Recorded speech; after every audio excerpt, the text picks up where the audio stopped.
8 अक्टूबर यानी कि मंगलवार को हरियाणा का जनादेश आता है और इसमें यह स्पष्ट संदेश हो जाता है कि बीजेपी लगातार तीसरी बार सरकार बनाने जा रही है। ऐसे में वो कांग्रेस पार्टी जिसके दफ्तरों में जलेबियां छन रही थी, लड्डू बनाए जा रहे थे, ढोल ताशों नगाड़ों की धुन पर थाप पर लोग नाच रहे थे, कार्यकर्ता जश्न में डूबे हुए थे, वो शाम होते होते एक तरीके से मातम में तब्दील हो गया। जिस कांग्रेस पार्टी ने पूरी उम्मीद लगा रखी थी कि सत्ता में तो हम आ ही रहे हैं, बात तो इसकी है कि मुख्यमंत्री कौन बनेगा, उसे झटका लग गया 8 तारीख को। शाम होते होते तो यह स्पष्ट हो गया कि एक बार फिर से कांग्रेस का सियासी वनवास हरियाणा में लंबा हो गया है। ऐसे में यहां पर आज हम बात करेंगे आम आदमी पार्टी और कांग्रेस पार्टी के रोल की। क्या हो अगर ये दोनों पार्टियां एक साथ आ जाएं, और क्या दिल्ली में अगर ये साथ आती हैं तो हरियाणा की नाकामी को दूर कर सकती हैं, या यहां पर भी कुछ ऐसा ही होगा कि कांग्रेस पार्टी का अस्तित्व हिंदी पट्टी के राज्यों में लगभग खत्म के बराबर हो जाएगा। नमस्कार, बहुत स्वागत है आप सभी का इंडिया डेली पर। मैं हूं आपके साथ स्वप्निल वर्मा। आज इस अलग पहलू पर बात करेंगे। देखिए, राजनीति जो है वो संभावनाओं का खेल है। संभावना यहां पर तरह तरह की होती है। आप देखिए कि हरियाणा के भीतर भाजपा, जिसे 39% से ज्यादा का वोट शेयर मिला, उसके पास 48 सीटें आती हैं 90 में से, और अपने दम पर वो सरकार बना लेती है। लेकिन कांग्रेस पार्टी, जिसके पास भी लगभग उससे थोड़ा ही कम वोट शेयर होता है, लेकिन उसकी सीटें 37 आती हैं। 11 सीटों का ये फर्क सत्ता और सत्ता में नहीं होने का एक बहुत बड़ा फर्क होता है। बात अगर आम आदमी पार्टी की भी करें तो भले ये पार्टी कोई सीट नहीं जीत पाई। केजरीवाल, जो कि लोकल बॉय थे, लगातार मुद्दे उठाते थे कि वो तो हरियाणा के ही लाल हैं, साथ ही संविधान के रक्षक हैं।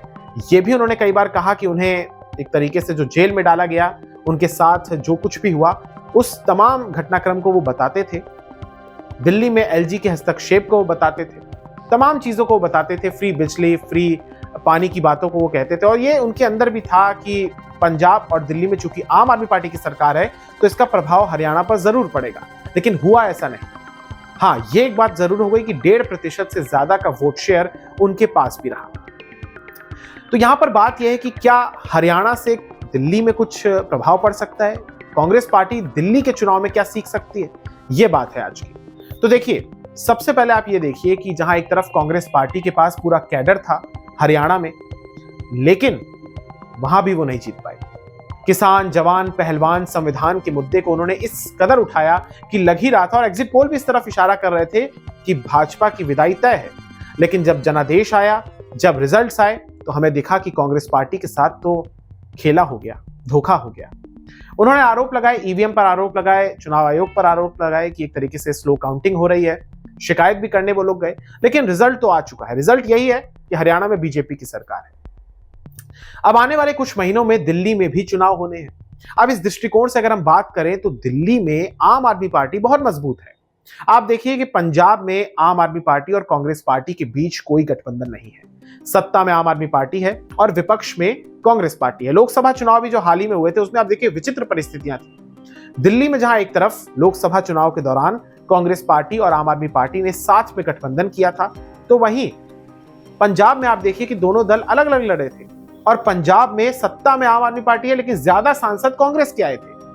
और यहां पर आप दिल्ली में देखिए कि सत्ता में आम आदमी पार्टी है, लेकिन जो लोकसभा की सीटें आई वो तो 7-0 से बीजेपी के पक्ष में आ गई। तो ये राजनीति है, ये लोगों की जनादेश है, उसको हम सब रेस्पेक्ट करते हैं। लेकिन क्या हो अगर दिल्ली में ऐसा हो जाए कि कांग्रेस और आम आदमी पार्टी एक साथ आ जाए? भाई देखिए, आम आदमी पार्टी से ज्यादा दिल्ली में कांग्रेस को आम आदमी पार्टी की जरूरत है। ये बात तो स्पष्ट है, क्योंकि अगर हम बीते 2020 के विधानसभा चुनाव को भी देखें दिल्ली के, तो उस समय आम आदमी पार्टी की 62 सीटें आई थी 70 में से, बीजेपी की 8 आई थी और कांग्रेस का सुपड़ा साफ हो गया था। कांग्रेस के पास एक और आप कह सकते हैं वजह ये हो सकती है कि उसके पास कोई नेतृत्व नहीं है। शीला दीक्षित जी के जाने के बाद कांग्रेस का जो वनवास है वो 1 दशक से ज्यादा का हो गया है दिल्ली में। और यहां पर आप देखिए कि एक हरियाणा जहां पर उनके पास पूरा सब कुछ मौजूद था, धन, बल, कैडर, कार्यकर्ता, चेहरा, सब कुछ था, वहां पर वो नहीं जीत पाए, तो दिल्ली में तो कैसे ही जीतेंगे? उनके नेता पार्टी छोड़ चुके हैं, नेतृत्व की कमी है। सारी की सारी पार्टी राहुल गांधी के आश्रय ही है। ठीक वैसे ही जैसे भाजपा पीएम मोदी के आश्रय है, लेकिन फिर भी पीएम मोदी का जो करिश्माई नेतृत्व है, उनकी छवि है, उनके भाषण शैली है, और उनके पास कुछ ऐसे फायर ब्रांड नेता हैं जो कि कम से कम बीजेपी को आम आदमी पार्टी के सामने मुख्य विरोधी के तौर पर, मुख्य प्रतिद्वंदी के तौर पर खड़ा तो करते हैं। लेकिन कांग्रेस पार्टी का क्या? कांग्रेस पार्टी के पास तो बहुत बड़ा एक तरीके से आप कह सकते हैं कि खालीपन है, सूनापन है। लेकिन यहां पर आप देखिए कि आम आदमी पार्टी जिसे 50% से ज्यादा वोट्स मिलते हैं, करीब 53% 2020 में, क्या वो कांग्रेस के साथ जाएगी? तो मुझे लगता है कि ऐसा होना नहीं चाहिए, क्योंकि लोकसभा चुनाव में जहां एक तरफ नाकामी मिली दोनों के साथ आने के बाद, तो वहीं एक ऐसा नैरेटिव भी जाता है कि जो राष्ट्रीय पार्टियां होती हैं, जो बड़ी पार्टियां होती हैं, वो छोटे दलों को खा जाती हैं। हालांकि आम आदमी पार्टी भी एक क्षेत्रीय दल नहीं बल्कि राष्ट्रीय दल बन चुका है, लेकिन उसका जो क्षेत्र है, जो उसका प्रभाव है, वो सीमित है, दिल्ली में खासा है। तो क्यों वो अपने मजबूत स्थान पर, मजबूत गढ़ में ऐसा कोई रिस्क उठाना चाहेगी? ऐसे में इन तमाम संभावनाओं पर बात तो होगी, थोड़ा अर्ली है, लेकिन फिलहाल आज की परिस्थितियों को देख के लगता है, और महाराष्ट्र से भी ऐसा निशाना साधा गया, क्योंकि कांग्रेस की अब जो बार्गेनिंग पावर है वो कम हुई है। जिस तरीके से हरियाणा में उनका प्रदर्शन रहा, उसके बाद तो जो अन्य क्षेत्रीय दल है, चाहे झारखंड में हो, चाहे महाराष्ट्र में हो, संकोच की भावना तो उनके अंदर आ गई होगी। भाई, कांग्रेस का जहां पर सीधे तौर पर बीजेपी से मुकाबला होता है, वहां पर तो बात गंभीर हो जाती है, वहां पर बीजेपी बाजी मार लेती है। ऐसे में चाहे आप अभी उत्तर प्रदेश में देखें, जो अखिलेश यादव ने सूची जारी की, 10 सीटों पर वहां पर उपचुनाव है, उसमें से 6 तो वो जारी कर चुके हैं। अब आने वाले समय में 4 में से कुछ मिलेंगी कांग्रेस को या नहीं, यह भी संशय का विषय है। लेकिन ऐसे में आम आदमी पार्टी, मुझे लगता है कि अपने पैर पर कुल्हाड़ी तो नहीं मारेगी, और अपने दम पर वो चुनाव लड़कर कम से कम ये कोशिश करेगी कि वो लगातार फिर से सत्ता में आए और बरकरार रहे। खैर, राजनीति जैसा कि मैंने कहा, संभावनाओं का खेल है। आने वाले समय में क्या कुछ होता है ये देखने वाली बात है, लेकिन फिलहाल लगता है कि कांग्रेस पार्टी और आम आदमी पार्टी के बीच गठबंधन नहीं होगा, जो कि लोकसभा में हो गया था। बहुत बहुत शुक्रिया, बहुत बहुत धन्यवाद। इस वीडियो को शेयर कीजिएगा। मुझे दीजिए इजाजत। नमस्कार।